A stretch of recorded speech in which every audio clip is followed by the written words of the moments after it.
Selasa 1 Agustus 2023, Pengadilan Tipikor Jakarta Pusat kembali menggelar sidang lanjutan kasus korupsi BTS 4G Bakti Kominfo dengan agenda pemeriksaan 3 saksi. Dalam persidangan, saksi Kepala Biro Perencanaan Kemenkominfo Arifin Saleh Lubis membenarkan adanya kenaikan anggaran proyek BTS 4G Bakti Kominfo dari 1 triliun rupiah menjadi 12,5 triliun rupiah. Kenaikan anggaran tersebut pun telah disetujui oleh Menteri Kemenkominfo saat itu, Johnny G. Plate. Artinya yang disetujui berapa? Prosesnya ada 2 yang mulia. Ya. Yang pertama itu melalui proses pagu biasa, artinya rupiah murni. Jadi dari anggaran tadi 1 triliun, kemudian ada penambahan anggaran pada pagu anggaran itu sebesar untuk ini sebesar 12,51.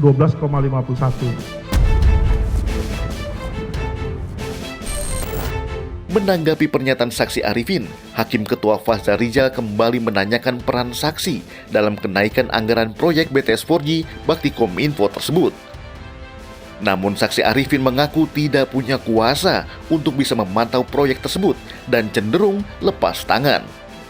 Berarti 12,5 triliun untuk 4.200 BTS itu harus selesai Desember 2021. Iya. Betul? Betul. Nah, tanya kenyataannya.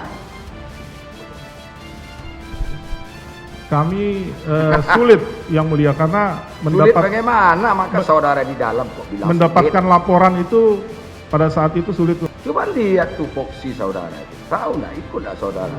Tahu nggak?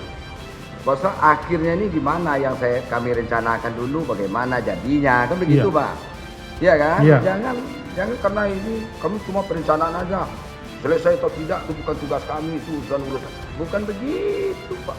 Kalau begini habis uang negara ini jelas.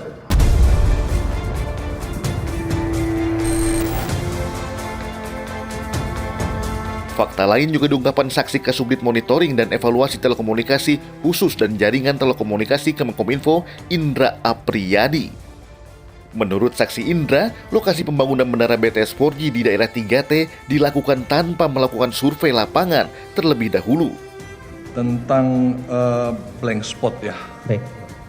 7.904 itu terdiri dari daerah 3T dan daerah yang belum tercover signal. Dasar saudara menentukan 7.900 desa ini yang ternyata daerah 3T dan belum tercover signal 4G itu apa? Peraturannya, Pak? Nggak, dasar saudara menentukan bahwa oh ternyata desa-desa ini, apakah kau survei enggak? Oh tidak, Pak.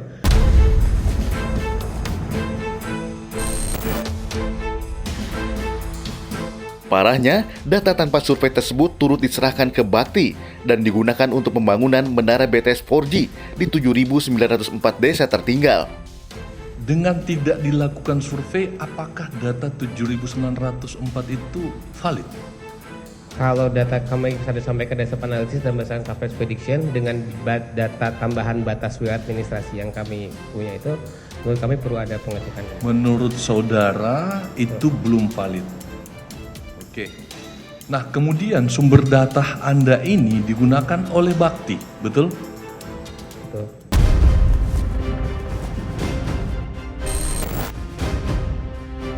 Ironinya, dari 7.904 lokasi yang diserahkan saksi Indra kepada Bakti, ada 831 lokasi sudah tercover sinyal 4G. Dan ada 331 lokasi sudah dibangun menara BTS. Namun saat dikonfirmasi JPU terkait hal tersebut, saksi terkesan menutup-nutupinya. Pak Indra, ini kan ada temuan dari inspektorat kalau ada 831 lokasi yang ternyata sudah ada sinyal BTS 4G dari 7904 lokasi yang Bapak serahkan tadi. Terus ada 301 lokasi yang ternyata sudah dibangun Bakti sebelumnya. Jadi 7904 itu bukan data yang valid. Kan belum valid. Kenapa buru-buru? Ada yang mendesak. supaya itu diserahkan, supaya untuk data, untuk pengusulan anggaran kan bisa jadi, Pak. Karena memang kelanjutan dari rapat itu yang mulia mohon izin. Dijawab B, sama saya tidak laku itu, Pak. Kelanjutan dari yang rapat itu yang mulia. Siapa yang mendesak saudara supaya itu diserahkan?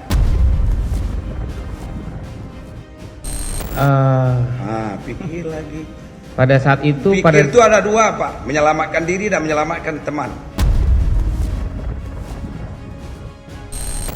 pada saat itu yang minta saya langsung Pak Anang, Pak.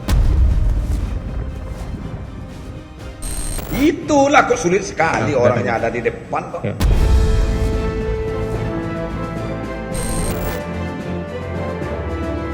Atas sikap saksi Indra yang berbelit-belit, Hakim Ketua Fazal Rijal mengingatkan saksi karena bisa dikenakan pidana. Sebetulnya tidak banyak pertanyaan sebetulnya, Pak, asalkan memberikan keterangan sesuai dengan fakta. Baik. Jelas. Baik yang mulia. Baik.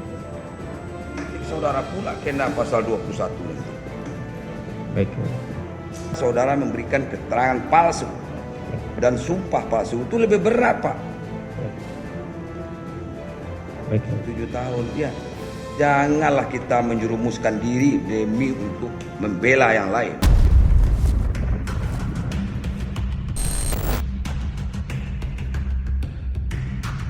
Dalam sidang di hari yang sama, Jaksa Penuntut Umum menyebutkan temuan Inspektorat Jenderal Kominfo terkait indikasi kemahalan harga dalam proyek BTS 4G.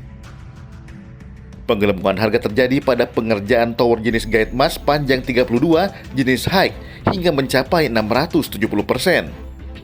Pada pengerjaan perangkat VSAT, markup sebanyak 269%. Pada jasa pembangunan tower Gate Mas juga terjadi markup sebanyak 103%. Servis tower jenis SST markup sebanyak 61%. Kemudian untuk tower SST tinggi 42 markup sebanyak 66%. Tower SST 52 markup sebanyak 73%. Tower SST tinggi 64 markup sebanyak 81%. Untuk MS VSAT markup sebanyak 366%. Sejumlah fakta terkait aliran dana haram dan pemberian hadiah diungkapkan oleh Muhammad Feryandi Mirza. Lantas, siapa sajakah penerimanya? Sesaat lagi, tetap di iNews File.